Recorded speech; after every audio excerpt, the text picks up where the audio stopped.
Good afternoon everybody. Good afternoon sir. जोश फिर भी कम है, थोड़ा जोश होना चाहिए भाई। जमा हुए रीजन क्या है? अमिता मैडम नया डायरेक्टर बनने के बाद कोई रीजन है क्या? इसका रीजन ये है कि very soon we will be going for NABH accreditation. NABH accreditation के बारे में किसको मालूम है? ऑलमोस्ट सभी को मालूम है। तो NABH एक्रेडिटेशन को रिलेटेड ये टॉपिक्स है जो मैं कवर करूंगा बहुत जल्दी शॉर्ट में।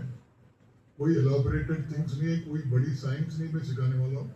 सिंपल चीज जो हमने बॉम्बे में अभी जब असेसमेंट हुआ, जो एग्जाम एसेसर्स आए थे NABH के, उन्होंने जो जो पॉइंट्स निकाला है वो पॉइंट्स, और उसके बारे में मैं आपसे ब्रीफ में बात करूंगा कि एक चीज ध्यान में रखिए before I start my lecture, ये सिर्फ अकेला सिक्योरिटी का या फायर सेक्शन का काम नहीं है। जब मैं डिस्कस करूंगा यहाँ इस पे काफी डिफरेंट कोड्स हैं। There is code yellow, code pink, code brown, code black, code red. तो ये डिफरेंट कोड्स NABH में कैसा आप एक्टिवेट करोगे, एक्टिवेट करने के बाद आपका रिस्पॉन्स क्या होगा, कौन कौन से टीम इसमें रिस्पॉन्ड करेगी, ये सारी चीज है। जब एसेसर्स आएंगे तो वो आपसे इंडिविजुअली बात करेंगे, हमारे साथ नहीं। वो आपको इंडिविजुअली टास्क देंगे। तो जिस डिपार्टमेंट में वो टास्क देंगे, जिस डिपार्टमेंट में वो काम कराएंगे, अगर आप नहीं कर पाओगे तो आपके नाम से वो नॉन कंप्लायंस आएगा और इंस्टीट्यूट को NABH एक्रेडिटेशन मिलेगा नहीं। सो वेरी क्लियरली समझ लीजिए कॉन्सेप्ट क्या है, and it's a joint responsibility. तो ये चीज ध्यान में रखिएगा।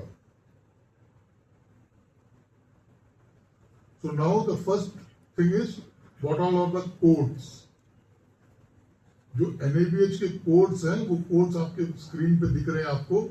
Code yellow, code black, code purple, code red, code pink, code blue and code brown. और वो कोड्स जो एक्टिवेट करना है वो क्यों एक्टिवेट करना है, उसके रिलेटेड जो फंक्शंस हैं, जो प्रॉब्लम्स है, वो भी आपको दिया गया है। जब कोड येलो आप एक्टिवेट करोगे तो कोड येलो में इट इज डिजास्टर। तो डिजास्टर कुछ भी हो सकता है, अर्थक्वेक हो सकता है, सुनामी हो सकता है, कुछ भी हो सकता है। तो उसमें क्या रिक्वायर्ड है? Evacuation is required mandatorily.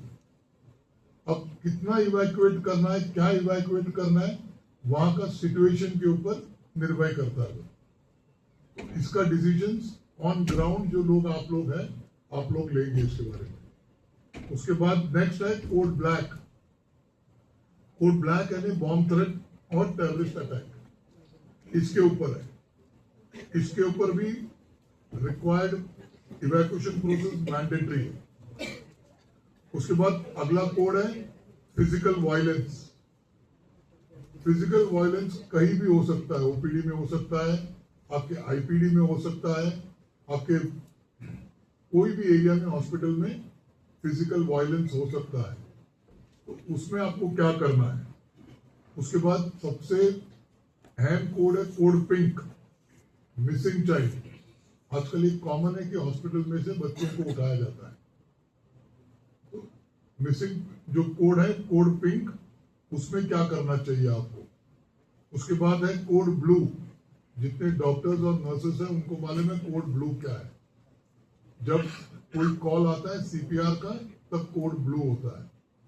तो कोड ब्लू होने के बाद उसमें भी आपको इवैक्यूएशन की जरूरत नहीं है, बट मिसिंग चाइल्ड और इमरजेंसी ब्लू में सिक्योरिटी का काम बहुत बड़ा है। पिंक में आपका इनकमिंग एंड आउटगोइंग पूरा स्क्रीन होना चालू हो जाएगा सिक्योरिटी पॉइंट ऑफ व्यू से, ताकि कोई बच्चे को लेके बाहर नहीं जाए। और ब्लू में आपको ग्रीन कॉरिडोर बना के देना है ताकि CPR टीम वहां पे जल्दी से जल्दी पहुंचे और जो उनका काम है वो करके वो उस पेशेंट को वहां से शिफ्ट करे ICU में या जहां भी उनको शिफ्ट करना है। उसके बाद है कोड ब्राउन। कोड ब्राउन में it is again related to lab. और न्यूक्लियर मेडिसिन, जहां पे हैजार्डस मटेरियल का स्पिलेज है. Again only the affected area will be cleared and evacuated. Rest everything will work smoothly. एक चीज हमेशा ध्यान रखिए, in hospital as per the national building code what we prefer is we never go for vertical evacuation. First will be horizontal evacuation. हम ये कोशिश करेंगे कि उसी फ्लोर पे उसको एक साइड पे करें. वर्टिकल करना हॉस्पिटल में बहुत बड़ा चैलेंज है. उसमें नर्सेस से मेरा ये रिक्वेस्ट होगा कि इंडेंट्स डालिए ट्रांसफर चेयर और फोल्डेबल स्ट्रेचर्स के लिए, क्योंकि सारे एरियाज में नर्सेज अवेलेबल रहता है. हर फ्लोर में फ्लोर वाइज क्या रिक्वायरमेंट है आपकी, आप प्रोजेक्ट करिए और एडमिनिस्ट्रेशन से उसका सैंक्शन लेके. ट्रांसफर चेयर्स बहुत जरूरी है अगर आपको वर्टिकल इवैक्यूएशन करना है, और स्ट्रेचर्स भी बहुत जरूरी है आपको वर्टिकल इवैक्यूएशन करने के लिए. फ्रेंड्स, ये सारी चीज आपको पूछा जाएगा, तो जब असेसिंग होगा तो उस टाइम पे आपको मालूम रहना चाहिए. अब इस कोड को कैसा एक्टिवेट करते हैं, एक चीज ध्यान में रखिएगा. कोड को एक्टिवेट करने के लिए एक कॉमन नंबर यूज करिए, नंबर 11. नंबर 11 जो होगा वो एक्टिवेट करेगा. और ऑपरेटर मतलब किसी ने भी, अभी समझो नर्सिंग में एक आपके वार्ड पे आपको कोड पर्पल एक्टिवेट करना है. कोड पर्पल यानी क्या होता है, क्या होता है, एक्टिवेट करना है. तो आप किसको बोलोगे, आप इमीडिएटली नंबर 11 डायल करोगे आपके इंटरकॉम पे, और नंबर 11 जाएगा आपके ईपीएक्स बोर्ड पे आपके टेलीफोन ऑपरेटर को. जो आपका टेलीफोन ऑपरेटर होगा उसके सामने ये चार्ट हमेशा लगा होना चाहिए कि कोड पर्पल एक्टिवेट हो गया तो मेरे को किस किस लोगों को इन्फॉर्म करना है उस जगह पे जाने के लिए. इसमें क्लियरली दिया है कौन कौन से डिपार्टमेंट को ऑपरेटर एक्टिवेट करेगा और उतने लोग वहां पे टर्नआउट लेंगे. अब कोड पर्पल में कौन कौन है, डेजिग्नेटेड फ्लोर मार्शल. अब जब डेजिग्नेटेड फ्लोर मार्शल की बात मैं करता हूं तो मुझे ये बहुत क्लियरली आपको इंडिकेट करना है कि जो भी फ्लोर होगा उस फ्लोर के फ्लोर मार्शल्स, उसके भी चार्ट मैंने सुनील को भेजा है कैसा बनना चाहिए, और फ्लोर मार्शल के नाम लिखे होंगे वहां पे. अगेन आई टेल यू कि ये जॉइंट रेस्पॉन्सिबिलिटी है, ये हमारी अकेले की रेस्पॉन्सिबिलिटी नहीं है. अगर आप खुद होके इसमें आपका सहयोग नहीं दोगे तो ये काम होगा नहीं.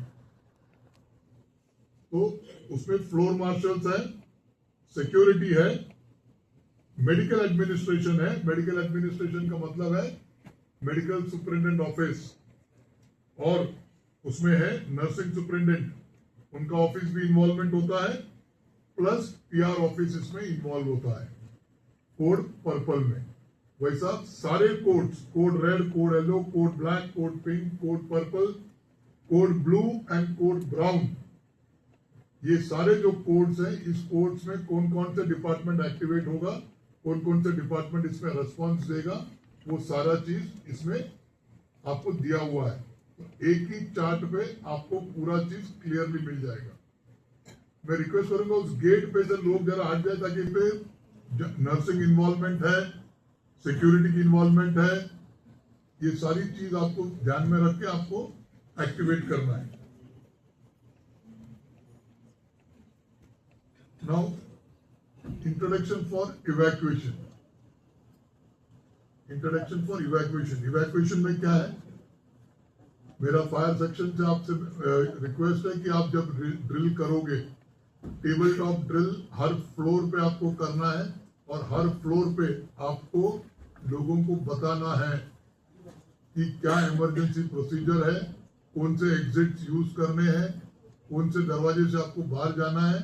ये सारी चीज आपको बताना होगा. अगर आप बताएंगे नहीं तो लोगों को पता नहीं चलेगा. अब मुझे एक बताइए, हम इतने सारे लोग यहाँ पे जमा हैं, जो आपकी आईपीडी बिल्डिंग है, हम ओपीडी बिल्डिंग से पहला स्टार्ट करते हैं. कितनी बिल्डिंग है आपके टोटल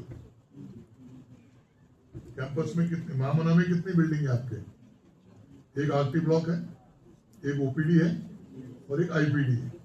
अब मुझे एक बताइए, ये सारे बिल्डिंग्स में कितने इमरजेंसी एग्जिट्स हैं और कितने स्टेयरकेसेस हैं? कभी किसी ने ध्यान दिया है इसके ऊपर?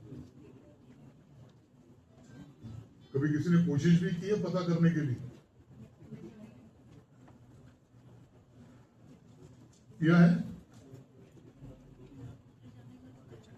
अगर मैं गलत नहीं होगा तो जो बिल्डिंग है it is ground plus 5 floors की एक है, ग्राउंड प्लस 7 फ्लोर्स की एक है और एक ग्राउंड प्लस 4 फ्लोर्स की है। और आपके सारे एग्जिट्स नॉर्थ, ईस्ट, वेस्ट और नॉर्थ में है। क्यों 3 एग्जिट दिया हुआ है? और एचबीसीएच में again it is ground plus 2, आपके वहां पे भी 2 एग्जिट्स हैं नॉर्थ साउथ डायरेक्शन में और एक रैंप भी एक्स्ट्रा एडिशनल दिया हुआ है। क्यों इतना एग्जिट्स दिया हुआ है आपको? मुझे एक बताइए, कितने लोग यहाँ पे बिल्डिंग्स में रहते हैं? आजकल तो सभी मल्टी स्टोरी बिल्डिंग्स आ गए। आपके रेजिडेंशियल बिल्डिंग में कितने स्टेयरकेसेस हैं? एक ही स्टेयरकेस होगा, 2 स्टेयरकेस का गुंजाइश ही नहीं। बड़े बिल्डिंग्स में 2 स्टेयरकेस है। स्टेयरकेस के भी रूल्स दिए हुए हैं।